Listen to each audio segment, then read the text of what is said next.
I was going to say that was dangerous. That's a dangerous game you were playing there. It feels like throughout the season, like, I know you've talked about depth a lot, but it's pretty awesome, right? Like, no matter who's in this lineup, you guys just continue to find a way to get these wins. Yeah, that's a really good effort by the group. It's funny, I had Mershey talk to our group on Tuesday, I think it was. Because when I talked to Mershey over the weekend after the big win in Syracuse, he was saying how inspiring it was to watch our guys play like that and dig in and have a short lineup and find a way. And there's no better person to say it than our captain. And and he talked to the guys about how inspiring it is to see his teammates play like that. And I thought we had a bunch of that again tonight. It wasn't perfect by any means, but we got contributions up and down the lineup. Giroux scored. Mershey and Brownie got a goal for us. Fiddler Schultz got his first goal. Metza scored. It was just a lot of really, really good stuff.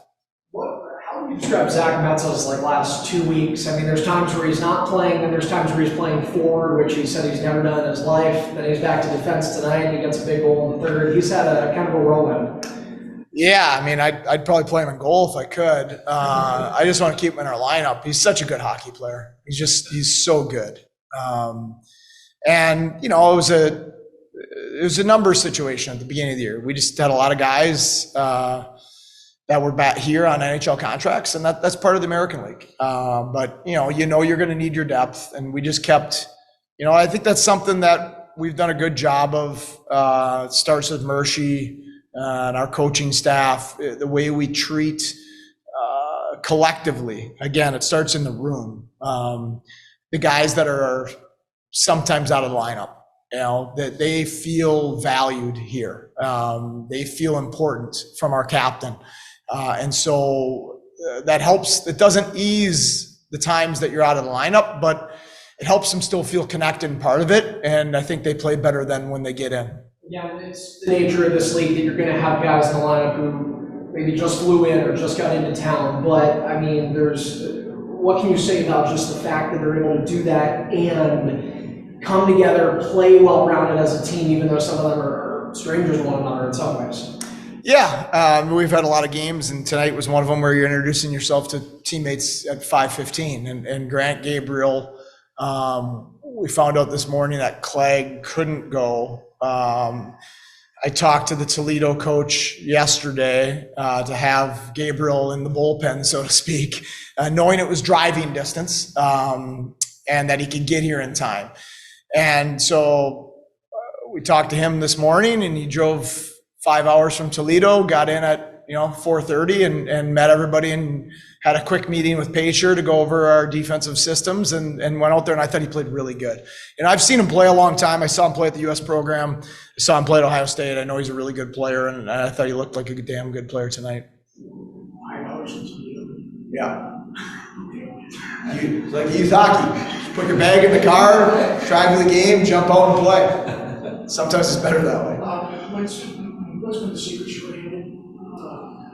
Well, I think that Nathan Page, who runs our kill, made a really good switch. Not a massive switch, but it was an adjustment that we made. The penalty kill numbers weren't great early, and I think the switch and the way he approached the switch really resonated with the guys, and it's been working.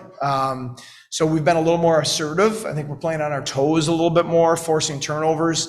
And then, Tokarski also helps. You need your goaltender to be your best penalty killer. And when we made mistakes, he was there to clean up a lot of it. Turnovers early, hasn't played much, but one of his better games. Yeah, I thought he was really good in Syracuse last week. Slags is a really smart player. He was playing with Kulik and Rosane tonight. So he's smart enough and talented enough to play with those type of players, but he's also really good defensively, and he can check, he can penalty kill, he can play center, he can play wing. Those are really valuable assets. And again, real credit to Jason Carmanos, Jeremiah Crow, and our scouting staff. The depth signing that we've had, you just, I've talked about this. They're winners of hockey players. You know, they're former captains in junior or in college. They're guys that fit our culture, and it feels like it's the best you can do from a seamless transition when guys like that enter into your lineup. Tonight, 4 goal scorers, all from people who haven't scored this season, and obviously Fiddler Schultz gets his first of his pro career. As a coach, how cool is that to see these guys that aren't your typical point producers step up in a big game like this? Yeah, it was great. We needed it. You know, Kulik and Roseanne, I thought, carried us last weekend offensively. And I thought tonight they did a lot of great things as well, but for whatever reason, it wasn't going in as much tonight for them, you know, and that happens. The goalie made a couple big saves, and it is what it is. And so you need depth of scoring. It can't be just one line. And we have some really good players out of our lineup, and we needed other guys to step up offensively, and they did.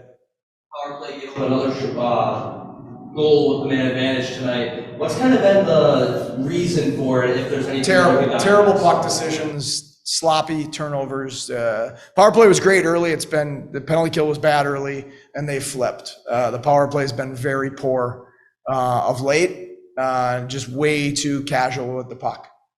You talked a lot about Jakarski as a calming presence, especially early in the game, a lot of really congested situations near the goal, but he stayed situated. Talk about how you think he performed tonight, especially in spots like that. I thought he was great. He allowed us to get a lead, you know, which was important in a game like this when you have as many guys out as we have. You don't want to chase the game.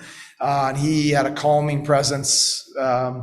They had a lot of shot volume in the first. There was a lot of perimeter shot, but there's traffic. I thought our defensemen did a really good job boxing guys out and getting under sticks and letting Ticker see the puck and then do his job. So I thought that Ticker did exactly what we needed him to do tonight. He made what could have been a chaotic game very calm. 20 seconds left, 1 goal game. Kulik's line is out there, but he put Richards out for the face-off. What is that decision? Just like, to be honest, Kulik was just gassed. I was double shifting Kulik and Roseanne most of the night. I think their minutes will probably both be 22, 23 minutes. So it center's a little more taxing than wing. So he just was gassed at that point. So we put Richie out there for that moment. And I thought, you know, it's great that you can have that we're at that stage of the development of Cooley and Rosie, that they can be out there defensively in those big moments, because that's a huge next step in their development that they're going through this year.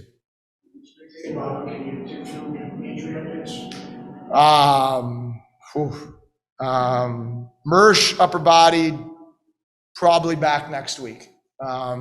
Murray, upper body, out for probably a couple more weeks. Weisbach, upper body, getting better, but still week to week.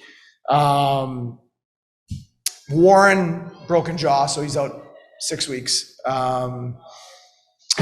Who else? Nadeau, lower body, probably 5 or 6 weeks. That's, I think, all the forwards. On D, Ciccone, upper body, week to week. Clegg, lower body, day to day. Murray, upper body, couple weeks still, probably. Thanks, guys. Thanks.